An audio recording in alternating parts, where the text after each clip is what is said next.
It was on July the 10th that the Luftwaffe launched the first massive attacks clearly intended to draw RAF fighters into combat. July the 10th is the day officially recognized as the start of the Battle of Britain.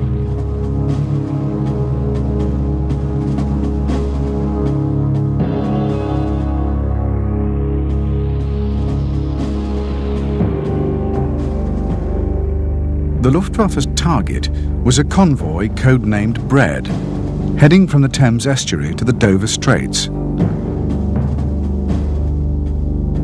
The raiders were 27 Dorniers of the 2nd Bomber Wing, escorted by 24 110s and the same number of 109s. To meet them, elements of 4 British squadrons were scrambled. 56 and 111 squadrons fielded 18 Hurricanes. 32 Squadron from Biggin Hill scrambled another 6. And 74 Squadron from Hornchurch joined in with 6 Spitfires. In all, 30 British fighters met 75 German aircraft.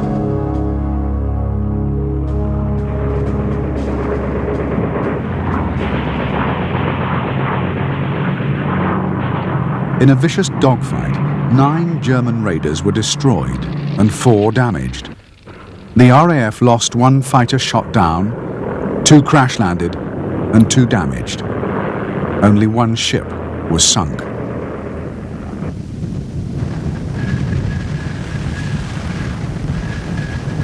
Although such a rate of exchange was perfectly acceptable to fighter command, the results of future clashes would not always be so favourable.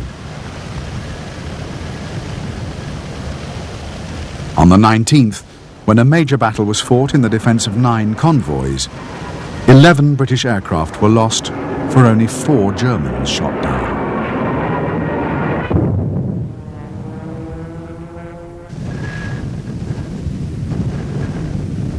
During the following weeks, as increasing numbers of ships were sunk by German bombs, Hugh Dowding faced insistent demands from the Admiralty and from Downing Street that he do more to defend the convoys. As a compromise, he agreed to mount a limited number of standing patrols, a severe drain on his resources. With the real battle yet to begin, the number of sorties flown by fighter command was already reaching as many as 600 a day.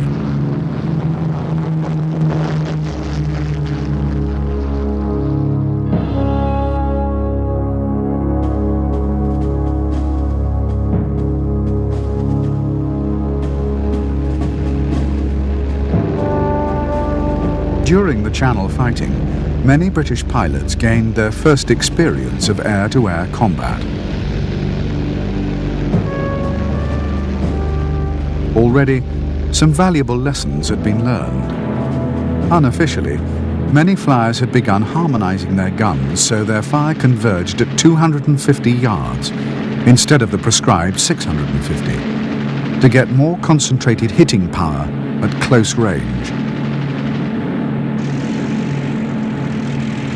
The new De Wilde incendiary bullet was proving a valuable aid to marksmanship, and a popular mix of ammunition amongst experienced pilots was to load 2 guns with standard bullets, 2 with armour-piercing rounds, and 2 with incendiaries. Veteran flyers concluded that closely harmonised guns and incendiary bullets made the difference between damaging a German aircraft and shooting it out of the sky.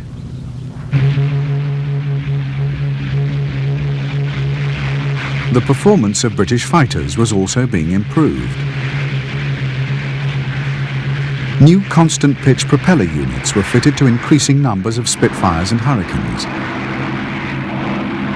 As a result, British and German fighters were more closely matched than ever before. In spite of this, a disturbing trend was emerging in the Channel combats.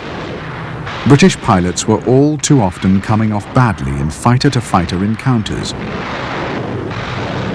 The problem, although few realised it, lay with desperately inadequate RAF tactics.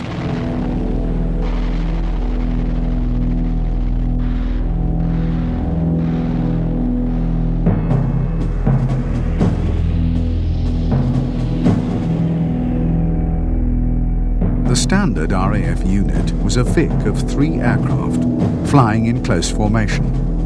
In a turn, the 2 inside aircraft had to throttle back to allow the one outside to accelerate round. Manoeuvres had to be gentle if flyers were to hold their place, and much of the agility of the single-seat fighter was lost. Equally dangerous, a 3-aircraft formation would eventually break in the turmoil of combat, and there was a very high chance that one pilot would be left flying alone. For a fighter pilot, the most dangerous situation imaginable. The British fighter squadron was made up of 12 aircraft, split into 2 flights, each of 2 Vics. Because the fighters were packed tightly together, the formation was easy to spot in the sky, and the high risk of collision meant that little of any pilot's attention could be devoted to watching for the enemy. Sometimes an extra aircraft was placed to weave behind and keep a lookout. Alone and highly vulnerable, the chances of survival for a tail-end Charlie were slim, and the practice was soon abandoned. The tactics of the Luftwaffe were immeasurably better suited to the realities of air fighting. The basic formation was the rota of 2 aircraft, a leader and his wingman whose duty it was to support the leader at all times. 2 rota made up a section, or schwarm, normally well spaced and staggered in height and position. The schwarm was difficult to spot in the sky. It gave plenty of room to each aircraft, and so the time to keep a sharp lookout, and it was easy to maneuver.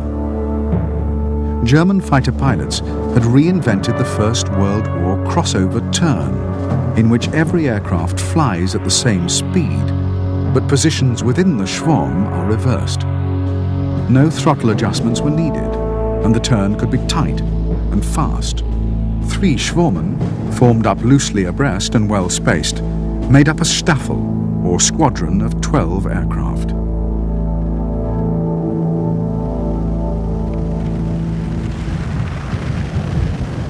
In the first 6 weeks of Channel fighting, the Luftwaffe dropped nearly 2,000 tons of bombs and sank almost 40,000 tons of British shipping.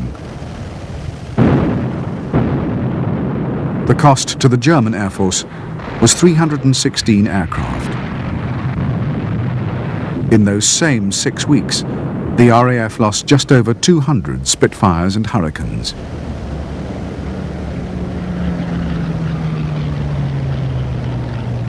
As yet, the loss of aircraft posed no real danger to fighter command. Deliveries from the factories were at the highest level ever.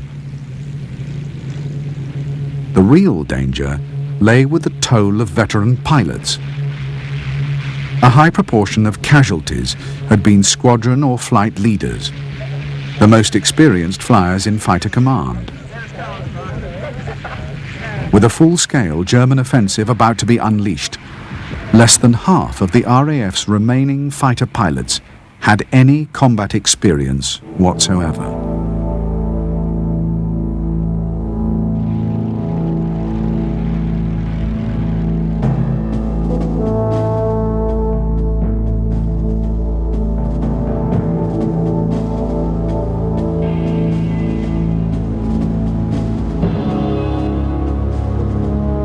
By the first week in August, the Luftwaffe had virtually completed its build-up for the Eagle Offensive, the all-out attack on the RAF that was intended to win air supremacy over southern England in a matter of days.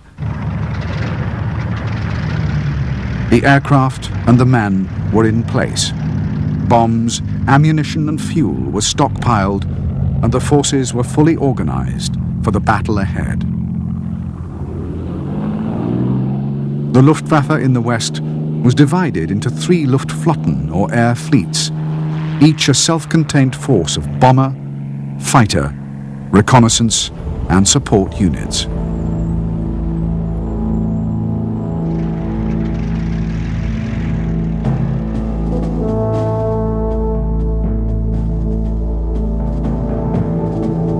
Of the 3